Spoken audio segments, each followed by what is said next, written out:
Sup, Gary? Your proposal at today's draft meeting was the bomb. Looks like it was a serious hit with the guys, too. Higher-ups included. You really killed it this time. Thanks, Alan. I couldn't have done it without you, though. Without your constant help and support, that proposal would have never been submission ready. I seriously doubt I could have done all of this on my own. Don't give me too much credit. All I did was get some documents together. But I'm not kidding, Gary. That thing was genuinely impressive. If all goes well here, our company revenues are going to the moon. All the department heads and even the CEO was surprised. Have you been planning this thing for a long time? It looked like months of preparation went into it. Well, I came up with a rough idea for a pretty long time ago, but I kind of felt like it sucked. So I just sat on it for ages. I guess you can call it a lack of confidence. Without you finding all those documents and encouraging me to go the distance with it, it probably would have stayed that way forever. Your talent are wasted on you, my dude. I wish I had brains to come up with ideas like that. Quit it, bro. It was just a fluke. I swear. Besides, I could never pull in better sales numbers than you. You're a beast when it comes to shifting merch. That's why I was so surprised when you did so much to help me. I figured you'd be so busy with things on your end that you might not have the time to get what I needed. I was so happy when you did. And like I said, it saved my ass in terms of actually being able to get everything together in time. Thanks, Alan. Quit it. You're embarrassing me now. Anyway, enough with the chit-chat. Let's get down to the important stuff. What do you say we go and get some celebratory beers this weekend? Or more specifically, a pre-promotion celebration. I guess your plan for today are to get home quickly and share the good news with your wife. Yep, pretty much. What's up, bud? You seem kinda deflated. Aren't you looking forward to telling your wife? No, I am looking forward to it. She'll probably be pleased.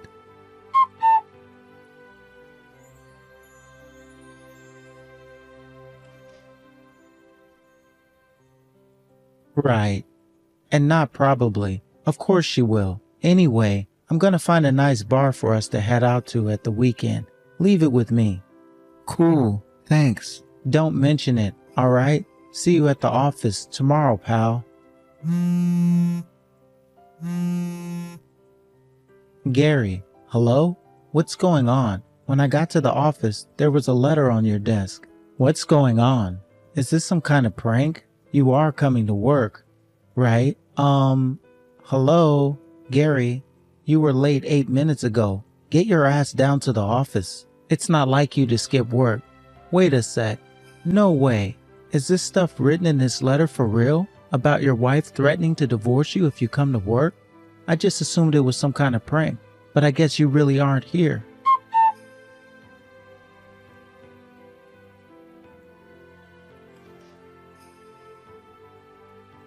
Hello? You're worrying me now, buddy. Can you see my messages? Is something wrong? Respond when you see these messages. Is this Alan? It's Gary's wife. There's something I need to talk to you about, Alan. Gary's wife? It looks like he didn't show up to work today. Did something happen? Yes, that's what I was hoping to talk to you about. I need to ask a favor of you. You'll find his letter of resignation on his desk. Would you mind taking it out and handing it in to the appropriate person? The appropriate person? I'm not sure exactly who that is in this situation. Do you mean the president? Yes, my husband's going through some mental health issues at the moment, and he's far too anxious to be at work. So please, Alan, we're counting on you. Whoa, hang on a sec. Would you? How could you expect me to hand in Gary's resignation to the company president without even hearing from the man himself? Rather, that's actually what he wants. This is a big decision, and it's not something that can easily be undone if I do it. Are you really Gary's wife? Yes, I am. Can't you read or something? That's what I just told you, isn't it? Sure, but with all due respect, I'd just be taking your word for it. That's not enough for me to make a judgment on this. Besides, why does Gary want to resign in the first place? Things were going so well for him here. He wants to resign because he doesn't want to carry on working there, obviously. That is generally what resignation means, you know. After all, your company is full of brain-dead morons, isn't it? The only reason I'm able to message you now is because Gary gave me your number. How else would I have gotten it? Would that not have been obvious to you if I didn't say it? Thanks for proving my previous statement about the average IQ at your office. Even still, I can't go ahead with something so major based on a sudden bunch of messages from someone I've never met. I don't care what you say. You can be as rude, arrogant, disdainful towards me and the people at this company as long as you like, but I won't be handing in Gary's resignation on his behalf. If he wants it handed in so bad, tell him he needs to come in and do it himself. Goodness me, just how much of a brain-dead moron are you, Alan? It's precisely because he can't do that we're messaging you, Einstein. My patience is wearing thin with you now. Will you hurry up and do as you're told before you and me have a falling out? Why can't he do it himself? At the very least, he must have came into the office first thing this morning before anyone else, right? To put this so-called resignation letter on his desk. My husband doesn't feel up to seeing anyone right now. He's too anxious. It doesn't take a genius to figure out he must have been having some kind of trouble at work. Could it be perhaps that someone there was bullying him and made him stop wanting to do his job? No, absolutely not. I can categorically state that that's not what happened. Everyone here loves Gary, higher-ups and workers alike. That goes for the guys in our department and the company as a whole. I've never heard of him being involved in any trouble here. Zero. Zip. Everyone loves him? Now I really have heard it all. You don't have to try and cover for him. I am his wife, you know. I know everything. And what's that supposed to mean? That he's a useless, good-for-nothing social misfit who's no good for anyone for anything. Go on, admit it. I bet he causes trouble for you all at the office pretty much every day, doesn't he? Don't hold back. You can be honest with me, Alan. I'm sure you know it would be in everyone's best interests if you helped him to quit. What the hell? Are you sure you're not making some kind of misunderstanding here? We cannot be talking about the same Gary. Sure, maybe he's not the most proactive when it comes to suggesting new ideas or pushing things forward, but when it comes to the fundamental understanding of the way things work here and the mechanisms behind our business strategies, there's no one more knowledgeable than Gary. Not just that, but ask him a question and he'll explain in detail until he's sure you understand absolutely everything. He often picks up on things the boss says during meetings that most of us miss. Then he'll go around the office afterwards making sure everyone understood. I guess that's what I'm trying to say here, is that you're wrong. Gary's a highly competent worker who's vital to this company. And not just that, but he's one of the nicest guys I've ever known. If you were genuinely his wife like you say you are, there's no way you'd be attacking him in this way. No, dear, like I said, the only reason you've fallen for Gary's trickery is because you're a pea-brained moron with an IQ lower than my shoe size. Besides, who the hell do you think you are? Anyone would think you were his labor union representative. You should remember you're nothing but one of his coworkers. Yes, I am his coworker, but I'm also his friend, which means if he was ever in trouble, I would want to be there to help him. There's no way I'm handing in this letter of resignation based on the dubious claims of a complete stranger who messaged me out of the blue, slandering and denigrating him. You really are a grade A hypocrite. What's the weather like up there on your high horse, Mr. Perfect? Would you like a sainthood? Should I start calling you Jesus? Do you have any idea how much my husband slacks off at home? Huh? Despite the fact that he should cook my dinner as soon as he gets home from work, he never does any such thing. He doesn't do the laundry, he doesn't wash the pots, he doesn't clean the house. Instead, he pathetically attempts to do it all in one go on his days off. I don't think I need to tell you how filthy that means our house gets. He obviously has no intention of fulfilling his obligations to his family. Hang on a second. If my memory serves me correctly, I'm pretty sure I remember Gary telling me his wife was a stay-at-home housewife a little while back. Do you have a job? No. Huh? I despise the notion that it's a woman's job to do the housework. But sadly, patriarchal notions of male chauvinism and the oppression of women are woven just as deeply into the fabric of society as they ever were. The idea that women should be in the kitchen is parochial and antiquated, an anachronism. I mean, come on, don't you think it's strange? The idea that we should be the ones who do the cooking and cleaning just because we're women? Hang on a second. It's not that I think women should do all that stuff just because they're women. Wait. Are you telling me Gary does literally everything? He both works full-time and does all the cooking, cleaning, and housework? Of course he does. It's a man's job to provide for the woman, and that includes at home, too. He's the one who got down on one knee and begged me to marry him. He's the one who made me change my surname. Surely this is the least he can do for me in return. Forgive me for asking this, but are you forcing your wife to do all of the housework? No, I'm still single. I knew it.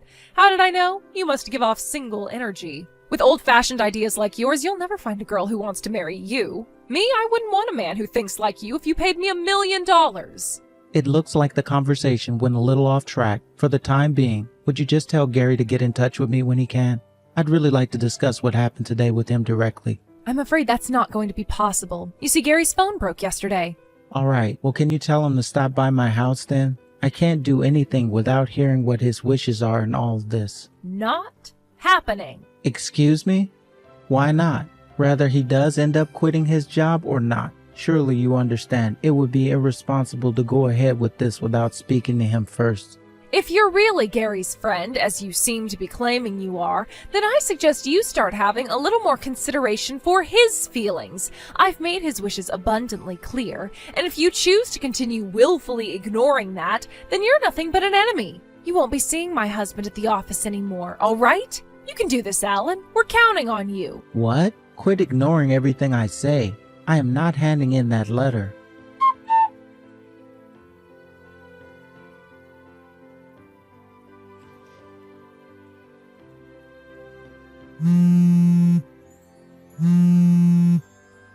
Did you just block me? What the hell? Hello? Can you see this message? Alan, are you awake? Gary? Is it really you? Yes. Sorry to message you at this time. It's fine. Don't sweat it. Gary, are you okay? What the hell happened? And what's going on with your wife? Forgive me if this sounds rude, but dude, she seems kinda nuts. I'm fine. I'm so sorry, Alan. When I told my wife I might be in line for a promotion last night, she flipped out and smashed up my phone. That's why I couldn't message you myself. She did what? She finally fell asleep a few minutes ago. I'm messaging you from my work-use computer. I'm so sorry for all the trouble she caused you. Bro, I feel awful for everyone at work having to deal with me not being there on the fly like that too. Don't sweat it, Gary. Really, it can't be helped. But dude, are you really quitting the company? Yeah, she said if I don't quit the company, she'll divorce me. Wait, what? Hang on. I don't follow. That makes no sense. Isn't a wife usually pleased when her husband gets a promotion? She said if I spend any more time at the office than I already do, our family will fall apart. She told me I need to stop spending so much time at work and start properly fulfilling the duties I took on when she gave me her hand in marriage. She probably thinks if I get a senior position at the company, my hours will go up and she won't be able to boss me around and bark orders at me at my house as much. What the hell kind of twisted, messed up logic is that? I guess I could understand a woman feeling anxious about the prospects of her man spending more time at the office, but not for a reason like that. I mean, what the hell? What are you gonna do if you quit your job? Sylvia said I'm going to start work at a company of her choosing. The bottom line is that I'm on strict orders to quit my current job as soon as possible. So what's it gonna be? Are you gonna do as she says like a subservient little lapdog with no will of his own? Are you seriously gonna tolerate being treated like this? I get where you're coming from, but Alan, she's the only woman who would marry someone like me. I'm scared of being alone. It was always my dream to get married. I can't bring myself to throw that away now that I finally have it, especially after I worked so hard to get it. I want kids too. Besides, Sylvia is great when she's in a good mood. It's not all bad, I swear. So you're gonna spend the rest of your life walking around on eggshells, terrified of doing or saying the wrong thing and never able to truly speak what's on your mind. Are you gonna just do as she tells you for eternity? I didn't want to say this, but you're pretty much her slave. What? It couldn't be more obvious to me that she looks down on you.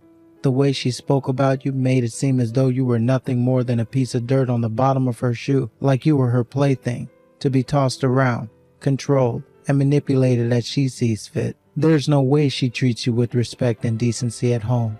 I just know it. Go on, tell me.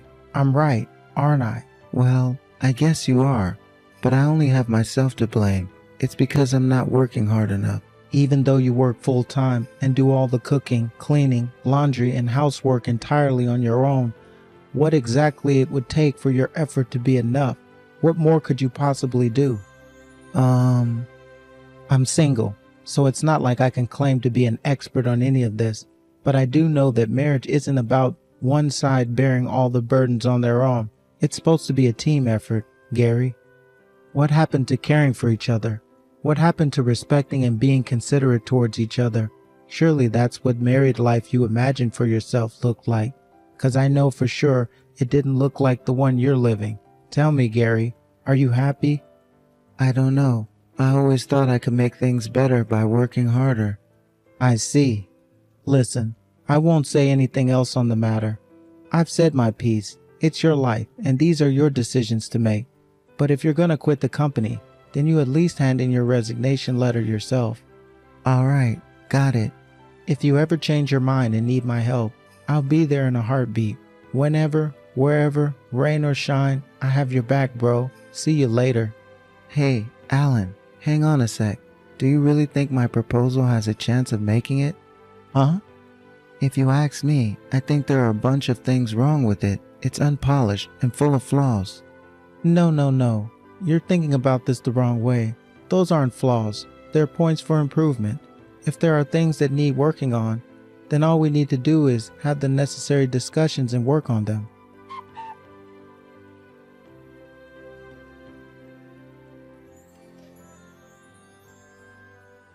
Anyway, weren't you about to quit the company 5 seconds ago? Hey, I guess I was. You're right. I was. God damn it. I don't want to quit. Alan, that's it. I've made my decision. Your decision? What are you gonna do? I'm sorry to have to ask you this, but will you help me?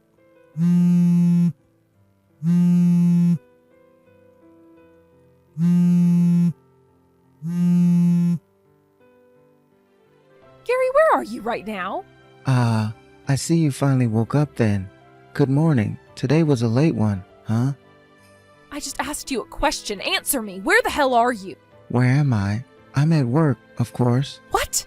But you promised me you'd never go again. When I woke up, all of your things were gone. I don't understand. You've got some serious explaining to do. Alan let me leave my stuff at his place. What? Whatever. Cut the crap and get your ass back home right this instant. You promised me you wouldn't go to the office anymore. You lied to me, you despicable traitor. I didn't promise you a thing. You decided that on your own with no input from me. Besides, I won't be coming home anymore. I already canceled the contract with the landlord. You have until the end of the month to find someplace else to live. What? What the hell are you talking about? What utter nonsense. Do you seriously think I'm going to tolerate you breaking your promises like this? I'll divorce you. I swear I will. Okay, divorce sounds good, huh? I can't take being with you anymore. I've reached my physical and emotional limit with your selfish, domineering behavior. You pick fault with literally everything I do. You launch into a vile, humiliating triads of abuse against me on a daily basis. What exactly was I to you? A housemaid? Your personal ATM? Your slave? I don't know what you wanted, but one thing for sure, it sure as heck wasn't a marriage. That's why we're finished. It's over. We're done. What? No. Oh, please don't do this, baby. Just wait a second, okay? Let's not do anything brash in the heat of the moment. What are you talking about? Why would you come at me with all of this stuff all of a sudden? It's like you're a different person. It's not all of a sudden. I was just deceiving myself into believing you weren't a vile, abusive control freak for a very long time. I convinced myself I should keep my mouth shut and tolerate it because I loved you and wanted our marriage to work. But then I stopped and thought about it, and that's when I realized I never married you to live a life like this. What the heck is this crap? Just how dumb and irresponsible can you be? Am I speaking to a child? Adults don't just give up the moment they don't get their way. That's how 3-year-olds behave. Quit throwing your toys out of the stroller and suck on your milk bottle for a while. It'll help you calm down. If you're not satisfied with your life, you should come up with ways to improve it and put in the hard work required to actualize it, not throw a tantrum and flip everything upside down in a rage. Why am I the only one that has to work hard? What have you done to make this relationship work? Go on, name one thing. All you do is sit on your phone scrolling Instagram, playing games and reading manga all day. The only time you make an effort with your appearance is when you go out to drink with your girlfriends. You help yourself to my savings and spend my money on the most pointless, frivolous crap imaginable whenever you feel like it. Look at it from my point of view. Can you name a single positive thing about being married to you? There aren't any, are there? Marriage isn't about one side constantly having to endure bullshit while the other side does whatever they want all the time. Oh my God, Gary, what happened to you? You're horrible. How can you say such awful things to me? You never used to be like this. You used to be kind. You used to be so sweet and thoughtful. You've changed. My kindness has limits. Not standing up for yourself in the face of constant belittling, abuse, and manipulation isn't kindness, it's weakness. But you are basically right. After all, it's precisely because I changed that I'm breaking up with you now. It was thanks to my workplace and certain amazing coworkers that I finally realized what I needed to do anyways. I'll be sending you the signed divorce papers to your parents' house tomorrow. See to it that you get it handed in with your signature on them before the end of the week. No, wait, please! Are you just going to end things without even talking to me first? How could you be so irresponsible? You're the one who drove me to this, Sylvia. Not only that, but you completely refused to work and forced me to keep on top of literally everything at home, even though I was working full time. Why do you think you get to force me to do your bidding, like some kind of slave, while you slob around on the sofa all day, eating potato chips and endlessly scrolling on your phone?